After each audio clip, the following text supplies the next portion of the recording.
City corporation এবং জেলা পরিষদে যে অন্যায়ভাবে প্রশাসক নিয়োগের যে সরকার সিদ্ধান্ত নিয়েছে, আমরা এটা তীব্র প্রতিবাদ জানাচ্ছি এবং আমরা মনে করি যে এটা গণতান্ত্রিক রীতিকে ব্রেক করে সরকার এই কাজটা করেছে। আপনারা অবহিত আছেন যে গত 22 ফেব্রুয়ারি সরকারের স্থানীয় সরকার বিভাগের পক্ষ থেকে 6টি সিটি কর্পোরেশনে প্রশাসক নিয়োগ করা হয়েছে এবং 14 মার্চ 5টি সিটি কর্পোরেশনে প্রশাসক নিয়োগ করা হয়েছে।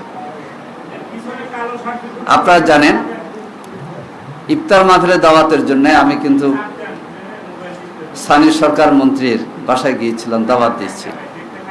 ওদিন আলোচনায় আমরা বুঝতে পেরেছি যে খুব শীঘ্রই স্থানীয় সরকার নির্বাচন অনুষ্ঠিত হতে যাচ্ছে। আলাপসারিতে এটাই বোঝা গেছে। কিন্তু আমরা এখন দেখতে পাচ্ছি যে জাতীয় নির্বাচন অনুষ্ঠিত হওয়ার পর জনগণের প্রত্যাশা যে স্থানীয় নির্বাচন স্বাভাবিকভাবে হবে, কিন্তু সরকার স্থানীয় নির্বাচনের দিকে না গিয়ে 22 তারিখে 6টি এবং 14 তারিখে 5টিতে প্রশাসক নিয়োগ দিয়েছে। এই প্রশাসক কারা? যারা তাদের দলীয় নেতাকর্মী, যারা নির্বাচনে হেরেছে।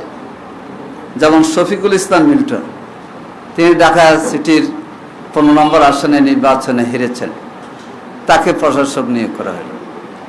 এরপর আমরা দেখি নজরুল ইসলাম মঞ্জু, খুলনা, উনি একটি আসনে হেরেছেন।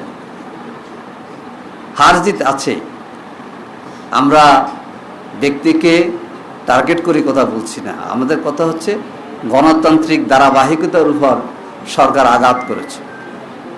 সরকার অপেক্ষা করতে পারত, কারণ গত 17 বছরে 18 বছর যে আমরা আন্দোলন সংগ্রাম করেছি গণতান্ত্রিক প্রক্রিয়াকে সমুন্নত রাখার জন্যে, ফ্যাসিস্টদের বিরুদ্ধে যে সমস্ত বিষয়গুলো আমরা তুলে ধরেছিলাম,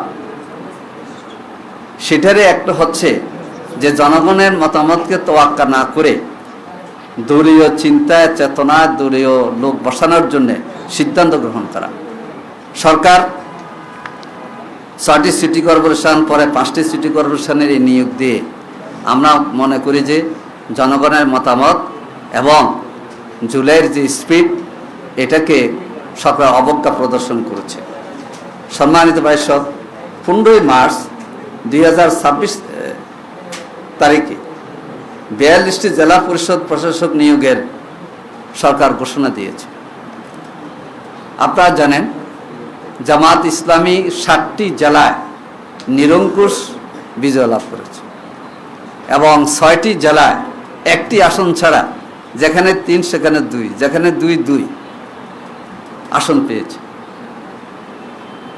দেখা যায় সরকার 42টি জেলায় তাদের দলীয় লোক নিয়োগ দিয়েছে এবং দলীয় লোক যদি বিশিষ্ট নাগরিক হতো সেটা ভিন্নভাবে চিন্তা করার ছিল।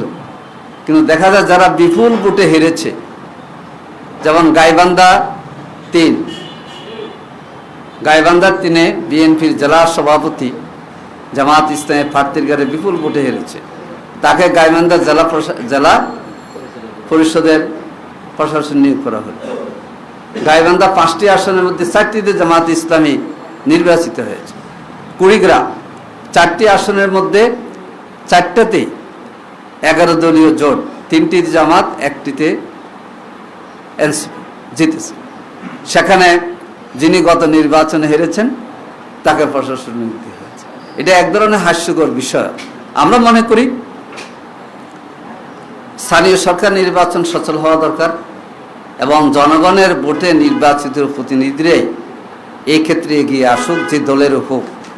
এই ক্ষেত্রে সরকার নিজেদের দলের সুবিধা নেওয়ার জন্যে নিজেদের দলের লোকদেরকে আগে থেকেই পরিচিত করে এবং মাঠে ভিন্ন একটা অবস্থা তৈরি করার জন্যে এই জাতীয় কাজটা করেছে, যেটা একটা গহিত কাজ হয়েছে, যেটা গণতন্ত্রের আচরণের ক্ষেত্রে তারা সে ধরনের ভূমিকার পরিচয় দিতে পারেনি।